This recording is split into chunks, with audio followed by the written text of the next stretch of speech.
What's good, guys? Welcome back to my channel.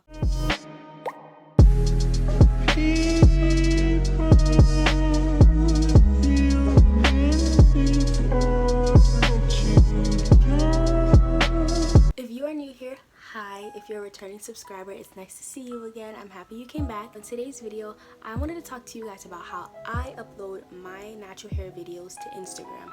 Now, I know it sounds super easy to some people, but if you're just starting out and you don't really know where to start, I definitely think this video will be helpful because I really want to guide you guys through how you can make a really good natural hair video on Instagram because they're super popular, but not everybody really knows how to start. If you really want to know how I started and how I did it from my perspective, then keep on watching.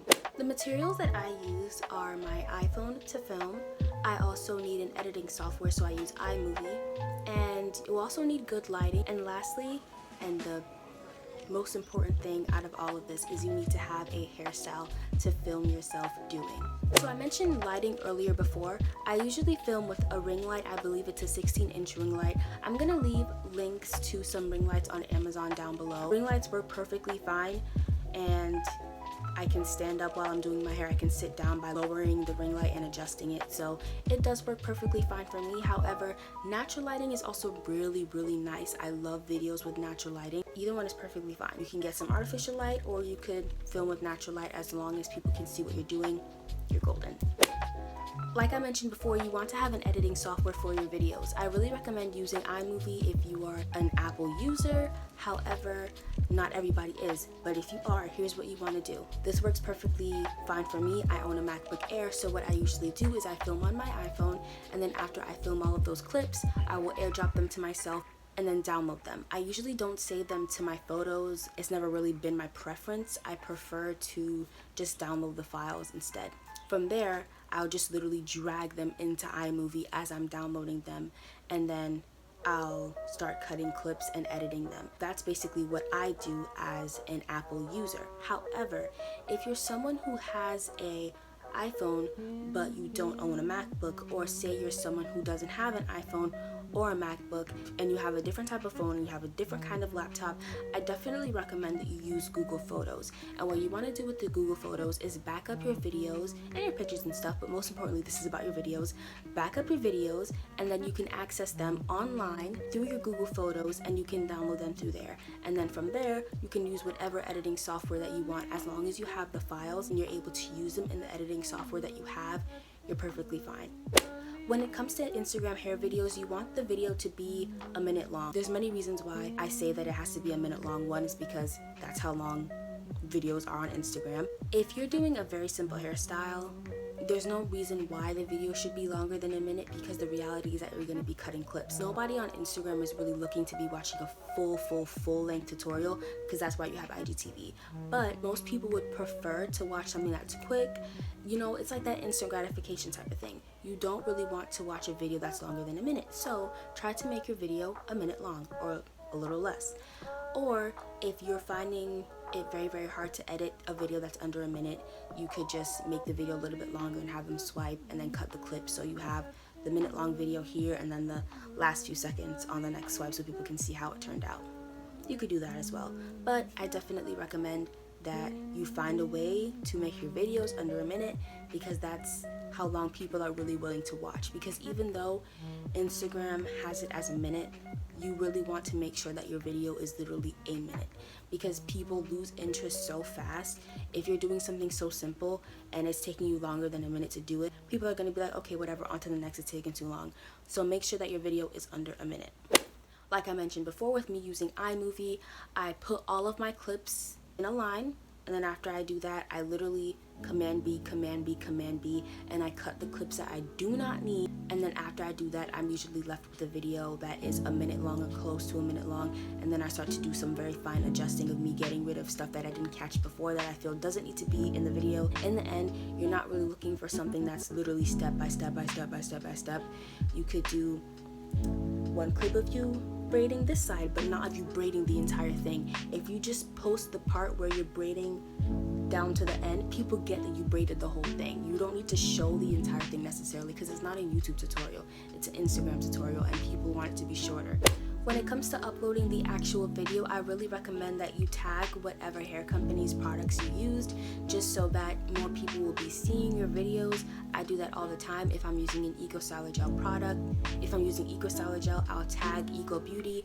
If I'm using a Shea Moisture product, I'll tag Shea Moisture, just because it helps with more people seeing your videos.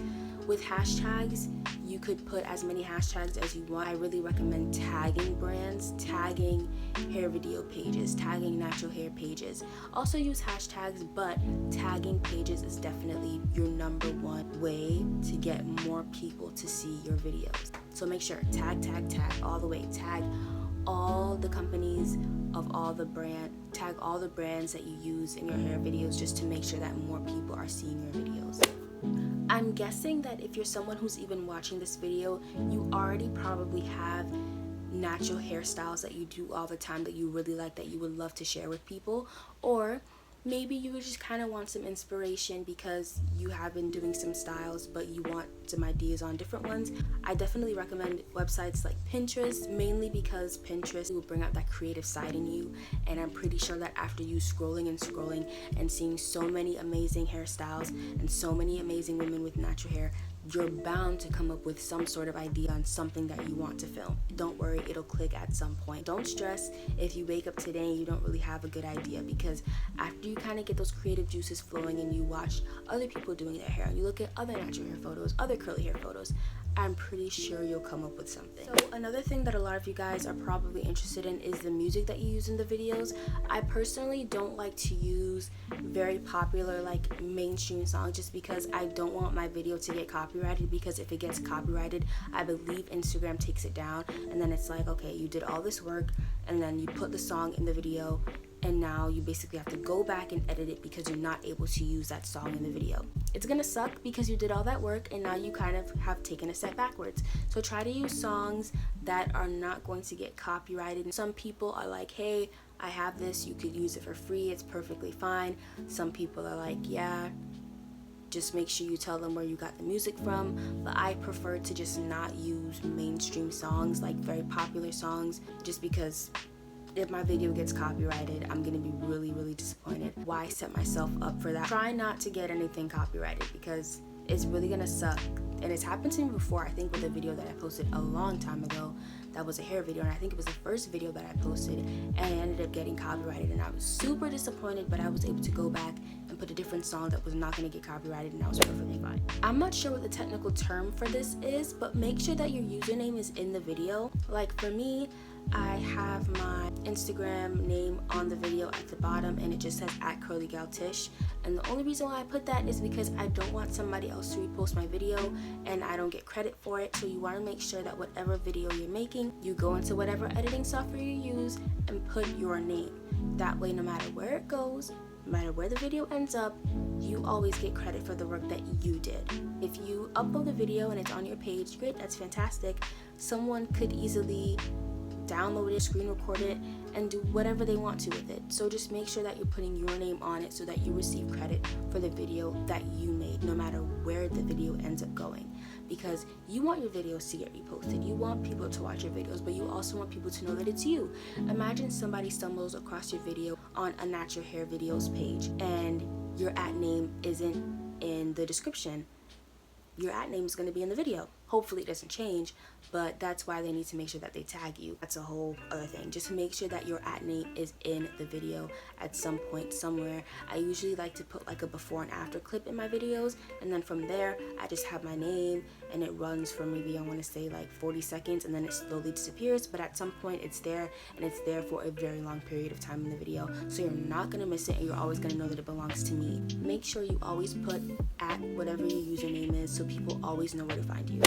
Whenever you share a natural hair video on your page, make sure that you're sharing it to your story. Make sure that you're just trying to get the most engagement that you possibly can out of the people that could watch. So usually when I post a video, I like to also post it to my story, so that if anybody didn't see my video on their feed, they hopefully do see my story at some point, and they click on my story and then they watch the video after that. Just like how you're on Instagram and you promote your YouTube channel, you also want to make sure that you're promoting your videos that are actually on your Instagram. So just like how I would post on my Instagram and say, oh hey, I just uploaded this YouTube video, make sure you check it out, you could easily just share the video from your page onto your story and be like, hey, check out this video that I just uploaded.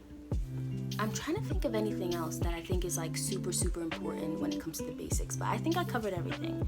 I think I definitely covered everything. I know this video was probably a lot for some people, but at the end of the day, it's not as hard as it looks. And if you watched this video and you took something away from it that you felt was very beneficial, I'm really happy about that. I definitely think that if you follow these basic steps that I gave you, you could definitely bring your videos to light. You could definitely start creating something that you want to create. You can definitely bring your own thoughts and your own ideas to life. I really hope that this was helpful, and I hope it was beneficial, and I hope you guys learned something from this.